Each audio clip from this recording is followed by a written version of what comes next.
Baik, sahabat kebenaran, kita kembali lagi. Nah, tadi kita sudah sampai ke Molinisme ya. Baik. Dan di sini juga sudah banyak pertanyaan yang masuk dan salah satu pertanyaannya tentang Molinisme ini, Pak. Baik. Saya bacakan langsung ya, Pak ya, Oke. sekalian dijelaskan nanti. Ya.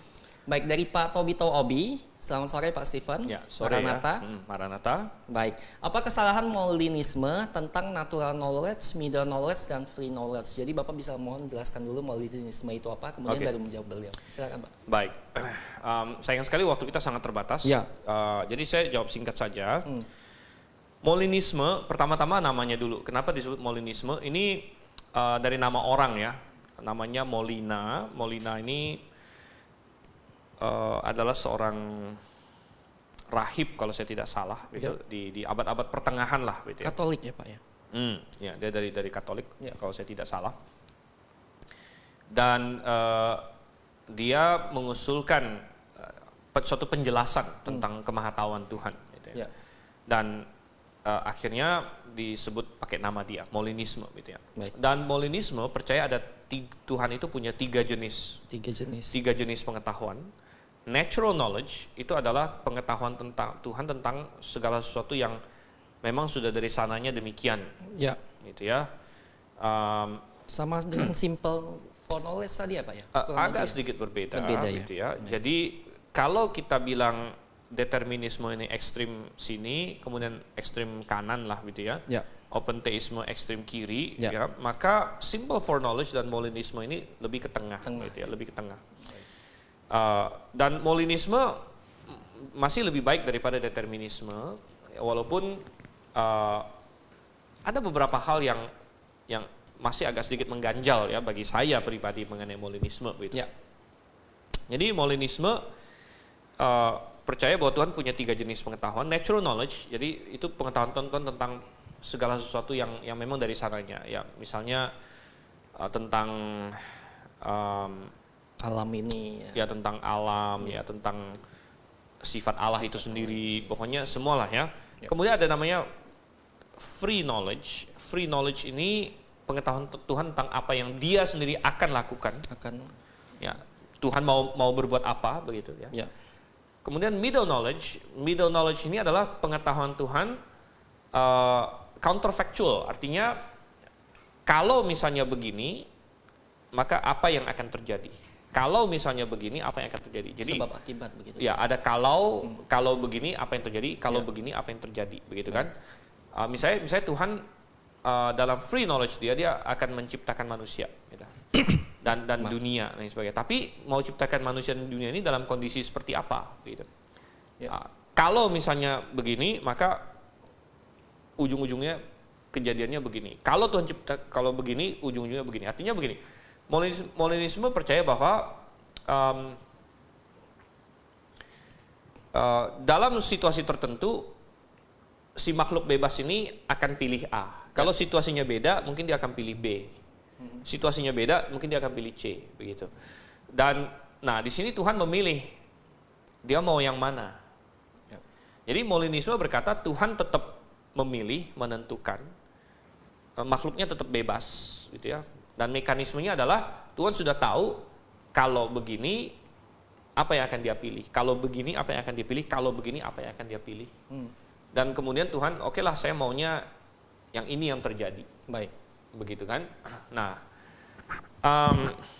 ya dan Molinisme saya bilang walaupun tidak separah determinisme, dan ada beberapa poin dalam Molinisme yang menurut saya oke-oke aja. Ya, seperti adanya middle knowledge, itu oke, nggak masalah. Tetapi seolah-olah Tuhan memilih respon manusia, begitu. Ya, ini manusia kalau kondisinya begini, ya dia akan pilih A. Kondisinya begini dia akan pilih B. Kondisinya begini dia akan pilih C. Ya udah saya mau pilih, dia pilih yang C. Maka saya bikin kondisinya begini.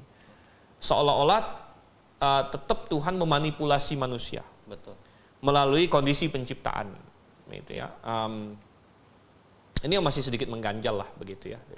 Oke, jadi tapi kita tidak punya waktu untuk ini mendalam sekali tentang Molinisme. Tadinya saya pengen, tapi karena waktunya, gitu ya. Baik. Jadi ini bisa dieksplorasi lebih lanjut lagi sebenarnya. Mungkin bisa nanti kita buat sesi khusus untuk ini, Pak ya. Bisa jadi, itu satu kemungkinan. Baik, gitu ya. Baik Pak Tobi tadi sudah dijelaskan ya. Apabila Bapak masih mempunyai pertanyaan mengenai ini, ada sesuatu yang mengganjal, silakan langsung seperti biasa ditanyakan di grup kita saja, karena beliau juga sudah bergabung di grup. Ya. Baik, kita lanjut ke pertanyaan selanjutnya dari Pak Suwanto Lebang. Ini dari Makassar ya Pak ya.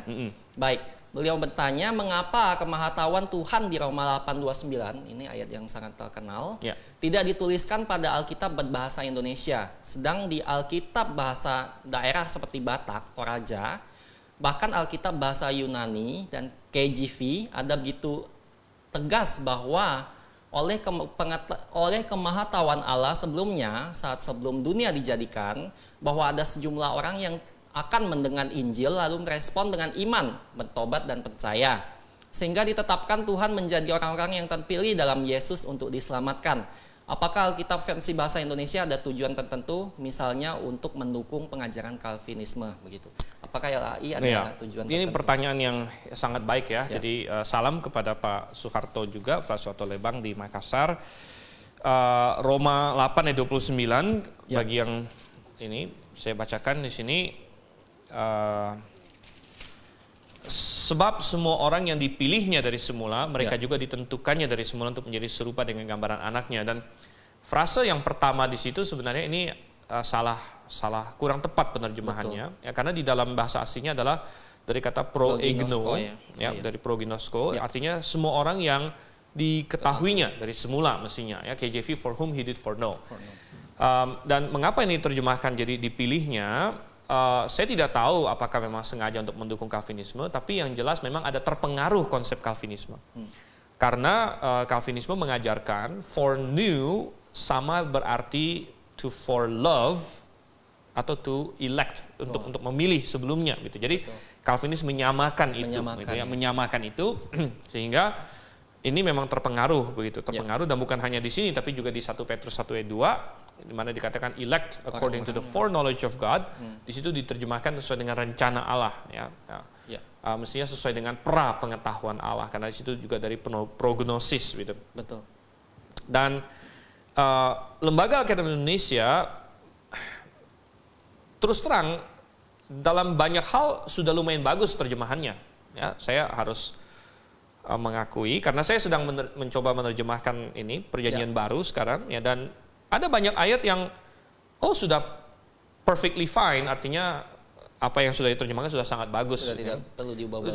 Sebenarnya sudah nggak perlu diubah-ubah lagi. Namun ada sekian persen ayat yang kita jadi bertanya, kok jadi begini terjemahannya? Gitu. Apakah mungkin karena memang dasar dari teksnya yang berbeda? Ya itu satu, gitu ya, itu satu. Tapi kadang-kadang juga bukan dasar teks, tapi entah kemasukan ilham dari mana gitu kalau saya bilang ya, atau kemasukan ide dari mana. Contohnya nggak usah jauh-jauh, istilah bahasa roh. Ya. Itu juga aneh gitu.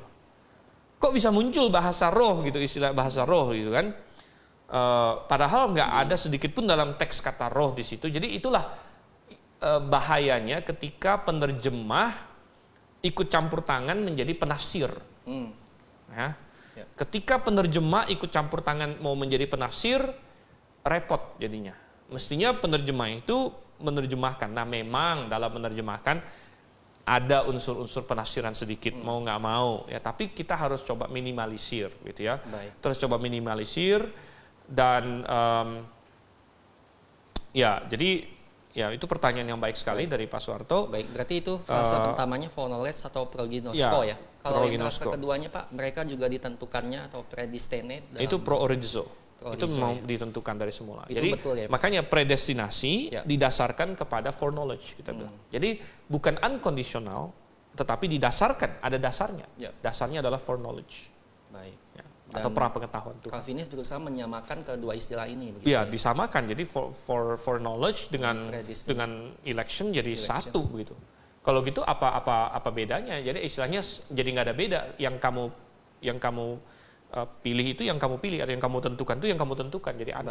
Baik. Saya rasa jelas ya Pak Soeharto Lebang. Mungkin LAI ada sedikit terpengaruh begitu, terpengaruh Pak, ya? saya rasa ya, dan itu berbahaya ya, karena sekali. mestinya penerjemah itu bukan menafsir. Menafsirkan. Baik, terima kasih dokter.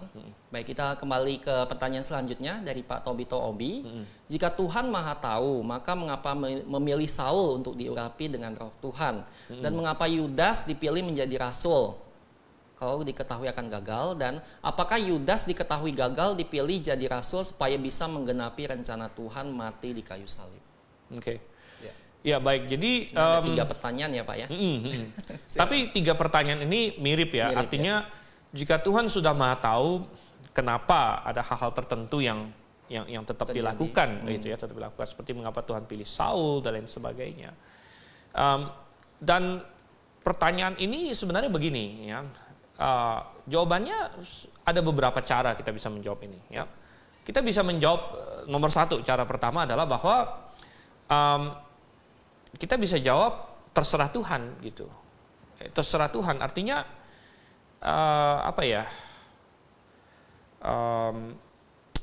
kegagalan manusia ya, tidak ada hubungannya dengan Tuhan memilih untuk dia sesuatu misalnya. Bahkan Tuhan memilih dia itu bisa dianggap sebagai kemurahan, Tuhan kasih dia kesempatan. Misalnya contohnya, kalau kita punya katakanlah kita guru, kita punya murid, 10 murid ya. Nah, lalu ditanya siapa dari antara 10 murid ini yang mau dimasukkan ke program pelatihan lebih lanjut ya untuk menjadi misalnya apakah ilmuwan atau apa segala macamnya. Lalu kita ya udahlah saya pilih ini, tapi kita ragu misalnya dengan sebenarnya ada satu anak kita ragu ini bisa atau enggak. Bisa atau enggak dia ya. Tapi kita bilang sebenarnya menurut saya sih dia nggak bisa. Nggak kuat dia masuk program ini. Tapi toh kita masukkan juga untuk memberi dia kesempatan sebenarnya. Ya. Jadi sebenarnya nggak ada masalah sih gitu ya. Artinya begini, karena Tuhan tidak menetapkan kegagalan mereka, Tuhan tidak bertanggung jawab untuk kegagalan mereka. Justru Tuhan memberikan mereka segala macam itu adalah suatu bentuk kasih karunia sebenarnya. Ya. Saul bisa jadi raja itu kan kasih karunia, bayangkan. Jadi raja loh. Ya. Ya, kalau kita ada tahu orang yang katakanlah menurut kita kurang mampu, masih kita kasih kesempatan, itu kan berarti kita kasih karunia bagi dia, begitu kan? Nah, jadi kita melihat di sini bahwa Tuhan ya dia punya pertimbangan Tuhan sendiri. Ya. Yang penting adalah bahwa Tuhan tidak mencurangin mereka, istilahnya gitulah. Nah itu yang paling penting. Masalah mengapa tidak selamanya bisa kita jawab. Ayub juga pernah bertanya, Tuhan kenapa saya menderita gitu. Dan Tuhan ujung-ujungnya bilang apa? Kamu nggak perlu tahu Ayub. Ya. Akhirnya kan Tuhan ada ngomong. Ada baca kitab Ayub. Tuhan menampakkan diri sama Ayub, tapi Tuhan nggak jawab Ayub. Ayub kamu itu menderita karena begini. Enggak. Tuhan bilang apa sama Ayub? Tuhan malah kasih pelajaran sejarah. Kamu ada nggak waktu saya bikin dunia? Tuhan bilang. Kamu ada nggak waktu saya bikin Behemoth? Kamu ada nggak waktu saya bikin Leviathan? Kamu ada di mana waktu aku menaruh perbendarahan salju dan sebagainya? Loh, mungkin Ayub kalau kita baca hari ini, Tuhan apa hubungannya Tuhan yang Ayub mau tahu kan kenapa dia menderita gitu? Kok malah lari ke penciptaan segala macam? Intinya Tuhan ingin bilang, Ayub, ya, saya ini Allah pencipta. Jalanku jauh lebih tinggi dari jalanmu. Kamu mungkin tidak paham mengapa saya melakukan sesuatu hal. Yang penting kamu harus tahu, saya tidak curangin kamu. Dan saya maha baik, saya maha berhikmat gitu. Ya, jadi yang paling penting ditanya adalah, Tuhan ada nggak mencurangin Yudas?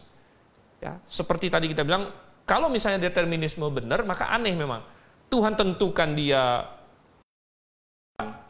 kemudian Tuhan hukum. Ya, itu aneh gitu kan. Jadi itu kayak dalam tanda kutip aneh lah gitu, kayak dicurangin Tuhan. Tapi Tuhan tidak akan mencurangin siapapun. Ya. Jadi yang penting ditanya adalah Tuhan curangin mereka nggak? Tuhan ada berlaku tidak adil nggak sama mereka? Tidak. Ya. Maka pertanyaan mengapanya itu ya kadang bisa kita jawab, kadang kita bilang ya saya nggak tahu juga kenapa gitu. Ya, itu haknya Tuhan. Baik. Haknya Tuhan, Tuhan punya maksud dan tujuannya. Baik.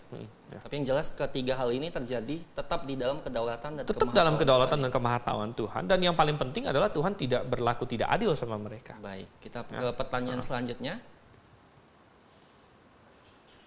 Oh sudah ya, baik-baik. Karena keterbatasan waktu juga Pak. Baik. Karena topik hari ini sangat menarik ya. Ya.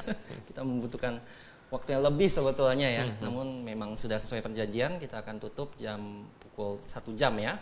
Baik, seperti biasa sahabat kebenaran, apabila Anda belum masih mempunyai pertanyaan yang belum terjawab, silakan Anda bisa gabung di dalam grup WA kami. Di sana ada juga Pak Stephen, Pak Swento, dan Pak Andrew yang akan menjawab setiap pertanyaan yang belum terjawab. Ada di linknya ada di kolom komentar di live Facebook ya.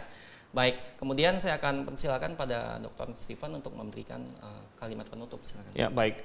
Jadi sahabat kebenaran yang kasih dalam Tuhan, Alkitab jelas mengajarkan bahwa Allah Maha Tahu, dan Alkitab mengajarkan ya bahwa Dia berdaulat ya, tapi Allah Maha Tahu bukan karena Dia sudah menentukan semuanya.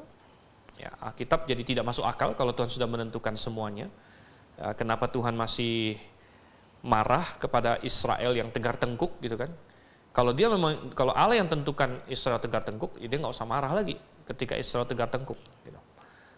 Tapi tidak ya, Tuhan marah dengan Israel dan Tuhan berargumen dengan Israel, bahkan kemahatauan Dia menjadi salah satu argumen Tuhan. Ya. Tuhan berkata, patung mana yang maha tahu? Mana berhala-berhala kalian? Siapa yang bisa maha tahu? Hanya Aku, Tuhan bilang. Oleh karena itu percayalah kepadaku. Nah, ini adalah kata-kata Tuhan, dan kita menentang open theism ya, bahwa intinya itu menyunat kemahatauan Tuhan. Namun kita percaya kemahatauan yang alkitabiah, yang ya simple, dia maha tahu pokoknya gitu ya. Dan manusia bebas ya, dan apapun yang manusia pilih itulah yang Tuhan ketahui dari awalnya gitu. Jadi dengan demikian maka kita tahu bahwa ada banyak hal yang kita tidak bisa jelaskan 100%, itu adalah bagian Tuhan gitu ya, adalah misteri. Tetapi misteri tidak boleh nabrak Alkitab. Baik. Tidak boleh nabrak Alkitab. Jadi kita pegang Alkitab. Baik. Sungguh kesimpulannya yang luar biasa. Jadi tetap pegang Alkitabiah Pak ya. Benar. Baik. Akhir kata kami ucapkan terima kasih untuk kebersamaan sahabat kebenaran sekalian selama 1 jam ini, dan saya Evan dan Dr. Stephen beserta kru yang bertugas pada sore hari ini langsung dari Studio 1 Grave, Sunten, Jakarta Utara mengucapkan selamat melanjutkan aktivitas Anda dan salam Maranatha.